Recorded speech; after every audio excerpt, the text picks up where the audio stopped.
வணக்கம். எம்ஜிஆர் மக்கள் கட்சியின் தலைவர், எம்ஜிஆரின் வளர்ப்பு தொண்டன், சென்னை உயர்நீதிமன்ற வழக்கறிஞர்.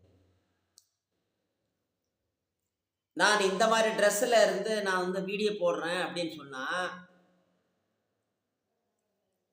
அரசியல் ரீதியாக நான் கோபமாக இருக்கிறேன்னு அர்த்தம்.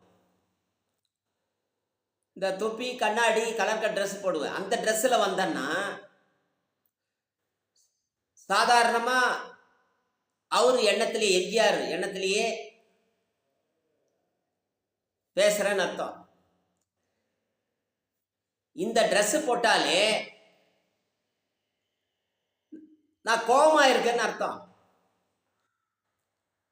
அதாவது இந்த 2-3 நாளாக ஒரு சமூக வலையத்தில் ஒரு கம்ப்ளைண்ட் வருது. யாரை பற்றின்னு கேட்டால், அந்த உத்தமன் இருக்கான்ல, இந்த குடிகாரன் நடிகர் விஜய், அந்த தேர்தல் ரிசல்ட் வந்த நாள்லேருந்து நான் அவனை பற்றி முதலமைச்சர் என்ற வார்த்தையை நான் உபயோகிக்கிறது கிடையாது. ஏன்னா அந்த முதலமைச்சர் என்ற வார்த்தைக்கு ஒரு தகுதி இருக்கு. அந்த வார்த்தைக்கு பொருத்தம் இல்லாதவன் தான் விஜய். முதலமைச்சர் நாற்காலியை உட்கார்றதுக்கு தகுதி இல்லாதவன் தான் விஜய்.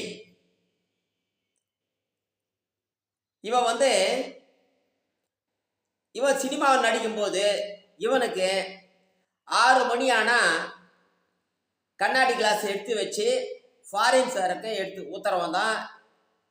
இப்போ இவனுக்கு ஜெகதீஷ் பழனிசாமி 6 மணி இந்த தண்ணியும் ஒரு பொண்ணை கூட்டி கொடுத்துருவான்.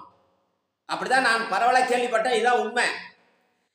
ஏன்னு கேட்டால், இவரோட மந்திரி சபையில் இருக்கக்கூடிய 32 அமைச்சர்களும் குற்றவாளிகள். இதில் மாற்று கருத்தே கிடையாது. ரெண்டாவது அதில் இருக்கிற இப்போ சபாநாயகரை தவிர்த்து 1 மைனஸாக 106 எம்எல்ஏவில் குறைஞ்ச 46 பேர் பல வகையான கிரிமினல் குற்றத்தில் இருக்கிறாங்க. அதாவது பொண்ணுங்களை ஏமாற்றி கெடுத்தது, பாலியல் வன்கொடுமை, அத்துமீறல், பண மோசடி, அடிதடி கேஸு, ரவுடித்தனம், இதெல்லாம் இருக்கிறவன் தான் 106 எம்எல்ஏ. அப்படி தாங்கிறான். உண்மையிலே நடிகர் விஜய் ஒரு உத்தமனாக இருந்தால், அவன் நல்ல தாய் தகப்பனுக்கு பிறந்திருந்தா, அந்த 106 எம்எல்ஏவில் ஒருத்தரை நிற்க வச்சு, ஆம்பளையே பொம்பளையே நிற்க வச்சு இவங்க யோகியமானன்னு சொல்லுங்க. முதல்ல நடிகர் விஜயே யோகியமானவன் கிடையாதுங்க. அவன் தேசிய குற்றவாளிங்க. அவன் தமிழ்நாட்டில் இருக்கக்கூடிய ஜனங்கள் என்ன புத்தி சுவாதீனத்தில் தான் யோசிக்காம ஓட்டு போட்டாங்க. அந்த ஓட்டு போட்டது மேலே கூட மக்கள் தமிழக மக்கள் வாக்களித்தாரன்னு எனக்கு துளி கூட நம்பிக்கை கிடையாது. இதே திராவிட கட்சிகள் வரக்கூடாதுன்னு சொல்லிட்டு மத்திய ஆளும் பிஜேபி அரசு ஒரு முடிவெடுத்து திரிஷா மூலியமாக இந்த விஜய் என்ற ஒரு போக்கிரி பையனை, பொறுக்கி பையனை கொண்டாந்து பிஜேபி உட்கார வச்சிச்சு. நான் திருப்பி தினமும் சொல்றேன், அடிக்கடி சொல்றேன், பிஜேபி தான் தாவேக்கா. தமிழக வெற்றி கழகன்ற பேர்ல பிஜேபி தமிழகத்தில் ஆட்சி வந்துடுச்சு. இப்போ குறையிற ஒரு 11 சீட்டுக்கு இடைத்தேர்தலை எதிர்பார்க்குறாங்க. இதுதான் பிஜேபி எதிர்பார்க்கறது. சும்மா வாழலாம் அடிக்கிறார், கவர்னரும் அடிக்கிறார். அது என்ன பேர், இந்த தமிழக கவர்னர் பேர் வாயிலே நுழையாது. அந்த கவர்னரும் நடிக்கிறார். எல்லார் பிஜேபியில் ஒவ்வொருத்தரும் நடிக்கிறான். அமித்ஷா நடிக்கிறான், மோடி நடிக்கிறான், நிர்மலா சீதாராமன் நடிக்கிறான். எல்லாருமே நயனா நாகேந்திரன் எல்லாம் நடிக்கிறான். இந்த ஓட்டு போட்டால இன்னைக்கு ஓட்டு போட்டு அம்பாட்டுக்கு சாரம் ஓட்டு போட்டால 5 வருஷத்துக்கு ஒரு தடவை ஓட்டு போடுறான். அம்பாட்டுக்கு எதை பற்றியும் கவலை கிடையாது. ராம ஆண்டாலும் கவலை இல்லை, ராவண ஆண்டாலும் கவலை இல்லை. இதோ வந்தா 4 பேர் சொன்னா ஓட்டை போட்ட போயிட்டான்.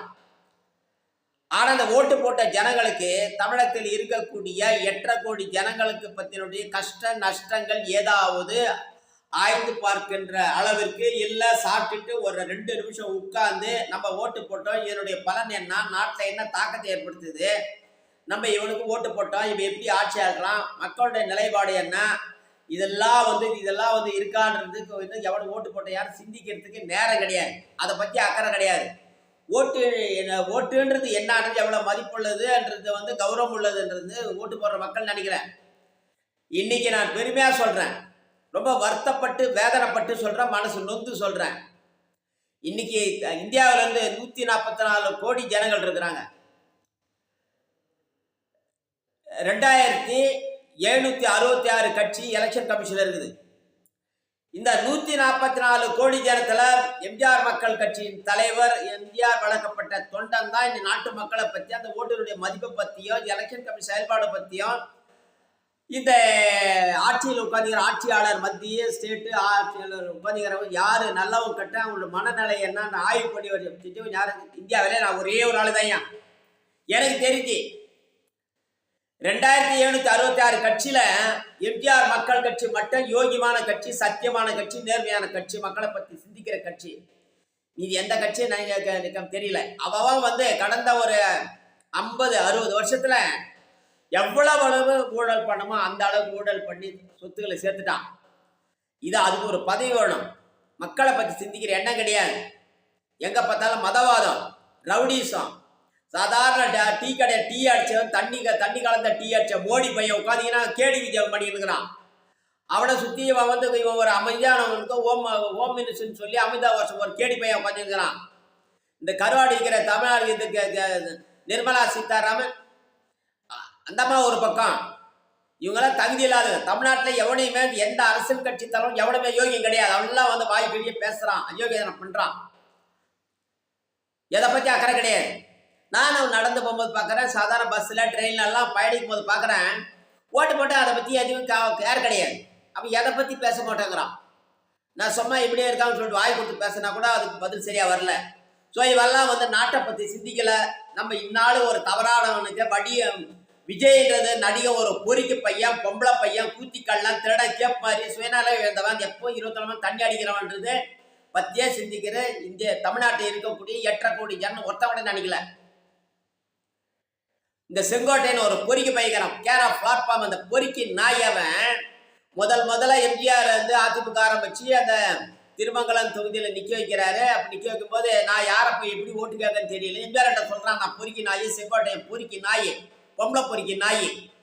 அப்போ எம்ஜிஆர் சொல்கிறாரு, நீ அந்த தொகுதியில் போய் எம்ஜிஆர் பேரை என் பேரை உச்சரி அப்படின்னாரு. அதே மாதிரி பரம்பரையாக திமுக சேர்ந்து அதிமுக ஜெயிக்குது இல்லையா. அடுத்து இவன் ஒரு கேப் மாதிரி பையன், இவன் அடையாள அட்டை கொடுக்குறானா, அதில் ஜாதி இருக்குதா, பிளட் டெஸ்ட் இருக்குதா, அட்ரஸ் இருக்குதா, மயிர் இருக்குதா, மட்டை இருக்கிறான். டேய் செங்கோட்டையா, எதிரில் பார்த்தாலும் செருப்பான உனக்கு டெய்லி வரல வாட்ஸ்அப்பில் போடுறேன், உனக்கு மெசேஜ் அனுப்புகிறேன். ஏன்டா அதை படிக்கிறவனுக்கெல்லாம் சூடு சுரணை வெக்கா ஏனமான இல்லையாடா, உனக்கெல்லாம் எதுக்குடா? டே செங்கோட்டையா, இந்த தாவேக்கள் இருக்கக்கூடிய எல்லாருக்கும் அத்தனை பேருக்குன்னு சொல்கிறேன், ஒருத்தனை கூட சூடு சுரணை வெக்கா ஏனமான ஒன்றுமே கிடையாது. இவெல்லாம் எதை பற்றியும் கவலைப்படலை. இந்த வாட்ஸ்அப்பில் போடுறேன், இந்த ஆதவர்ஜனா, அப்புறம் ராஜ்மோகன், அப்புறம் நிர்மல்குமார், அப்புறம் பிரபு, அப்புறம் வெங்கட்ராமன், அருண்ராஜ், இவனுங்கெல்லாம் கேப் மாதிரி வந்துருக்கு, திருட்டு கேப் மாதிரி. இவனுங்கெல்லாம் வாட்ஸ்அப்பில் போடுறப்ப அந்த 2 டிக்கா இது பார்க்குறானுங்களாம் தெரியல. எச்சப்பறி பஸ் கேரா பிளாட்ஃபார்ம் இவனுக்கு மந்திரி எல்லாரும் திருட்டு கொண்டா நம்ம கேப் மாதிரி பையன்.